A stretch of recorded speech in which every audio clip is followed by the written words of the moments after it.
Imam Dicko, bonjour. Bonjour. Vous êtes depuis plusieurs mois le leader de la contestation qui réclame la démission d'Ibeka, près de 3 mois après la première manifestation du mouvement du 5 juin.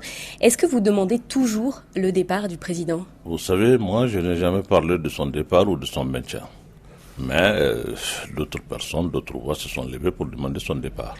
Qu'il reste ou qu'il s'en va, le problème du Mali aujourd'hui est un problème de gouvernance qui doit avoir une réponse meilleure que ce que nous sommes en train de vivre aujourd'hui. Vous avez en revanche demandé le départ du Premier ministre Boubou Cissé. Absolument. Il n'a aucune légitimité qui lui permet aujourd'hui de gérer cette crise de la bonne manière et de trouver des réponses adéquates. Il y a des dissensions en interne au sein du M5. Certains souhaitent même votre départ.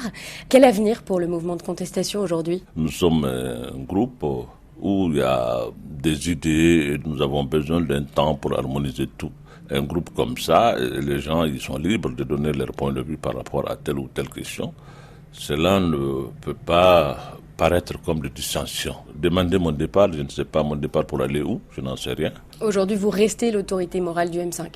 Absolument. La semaine dernière, les hommes politiques du pouvoir ou de l'opposition ont rendu visite au shérif de Nioro. C'est une autorité religieuse malienne. Vous y êtes allé aussi. C'est lui qui vous a appelé ou c'est vous qui avez besoin de lui? Nous avons, moi et lui, des relations très particulières. Chaque fois qu'il y a besoin, moi je me lève pour aller le voir et pour le consulter, pour qu'on échange. C'est moi qui est allé. Selon nos informations, Goodluck Jonathan, qui est donc le médiateur de la CEDEAO, souhaiterait que le shérif de Nioro remplisse le rôle de médiateur de la crise. Est-ce que vous avez accepté cette proposition? Pas du tout. Moi, le shérif, on n'a pas abordé cette question. On sent l'influence du shérif de Nioro dans le gouvernement restreint formé par Ibeka et le Premier ministre Boubou Cissé. On ne sent pas votre influence ni celle du M5. C'est vous qui le dites, que vous sentez son influence. Pour moi, tout reste à faire. Abdoulaye Daffé, qui est le nouveau ministre des Finances, est un proche du shérif de Nioro. Mais est-ce que le fait qu'il est proche du shérif de Nioro suffit pour dire que c'est son influence? C'est un cadre émérite de ce pays, un banquier de renommée internationale, qu'il y ait l'influence du shérif ou pas, il peut être ministre. Est-ce que vous travaillez à trouver un dauphin politique pour vous représenter dans cette arène politique? Moi, je n'ai pas de dauphin parce que je ne suis pas au pouvoir. Mais ce que je travaille, c'est que j'accompagne cette jeunesse. Cette jeunesse aujourd'hui qui est devenue une proie facile pour des vendeurs d'illusions. Qu'est-ce qu'on fait? Mais on n'y pense même pas, on n'y réfléchit même pas, on n'a pas de politique dans ce sens. On fait semblant, on fait croire aux autres qu'on fait. L'essentiel, c'est les actes qu'on pose. Mais ce n'est pas l'imam Dicko qui doit poser ces actes. Avant la manifestation du 11 août, vous avez accusé la France d'interférer dans la politique malienne. Qu'est-ce que vous reprochez précisément aux dirigeants de ce pays? Moi, je n'ai accusé personne.